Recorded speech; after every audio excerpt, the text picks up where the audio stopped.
আর নজর রাখবো এই মুহূর্তে যাদবপুরের দিকে। যাদবপুরের ছাত্রের মৃত্যুতে জিজ্ঞাসাবাদ। আজ লালবাজারে 6 জনকে তলব করা হয়েছে।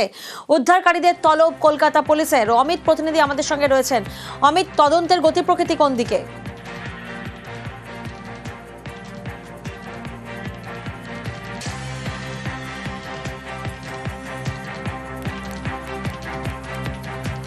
অমিতের সঙ্গে আমরা আবারও যোগাযোগের চেষ্টা করব, তবে তার আগে আপনাদেরকে জানাই যাদবপুরে ছাত্রের মৃত্যুতে জিজ্ঞাসাবাদ।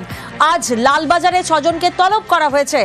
উদ্ধারকারীদের তলব কলকাতা পুলিশে। যারা ছাত্রীকে ভাসতে দেখেছিলেন তাদেরও তলব করা হয়েছে। গতকালই আমরা জানি ঘটনাস্থলে যান গোয়েন্দা বিভাগ, ঘটনাস্থল ঘুরে দেখে হোমিসাইড শাখা। অমিত আমাদের সঙ্গে রয়েছেন এই মুহূর্তে, সরাসরি অমিতের থেকে একবার জানার চেষ্টা করি। অমিত, যাদবপুরে ছাত্রের মৃত্যুতে আজ জিজ্ঞাসাবাদ করা হচ্ছে, 6 জনকে তলব করা হয়েছে। এই ঘটনায় তদন্তের গতি প্রকৃতি কোন দিকে? দেখো, নিহত বা মৃত তরুণীর বাবা মায়ের তরফে খুনের মামলার অভিযোগ জানানো হচ্ছে এবং তারই ভিত্তিতে খুনের মামলার অভিযোগ তদন্ত করছে এবং হোমিসাইড শাখা কলকাতা পুলিশের গোয়েন্দা বিভাগ তদন্ত করছে।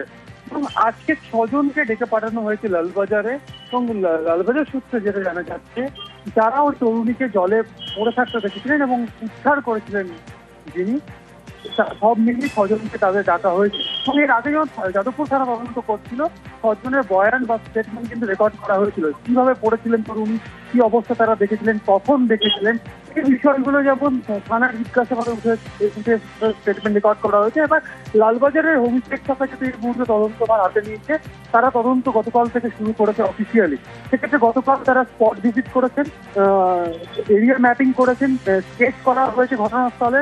সায়েন্টিফিক উইং সেখানে গেছিল, হোমিসাইড শাখার অফিসাররা সেখানে গিয়েছিলেন, জয়েন্ট সিটি ক্রাইম বা যিনি গোয়েন্দা প্রধান তিনি নিজে গিয়েছিলেন। সব মিলিয়ে তদন্ত তারা এগিয়ে নিয়ে যেতে যাচ্ছে এবং সবটাই ওপেন রয়েছে। অর্থাৎ যেহেতু পরিবারের তরফে খুনের অভিযোগ করা হয়েছে, সেক্ষেত্রে সেই বিষয়টিকে মাথায় রেখে কিন্তু এই মুহূর্তে তদন্ত করা হচ্ছে।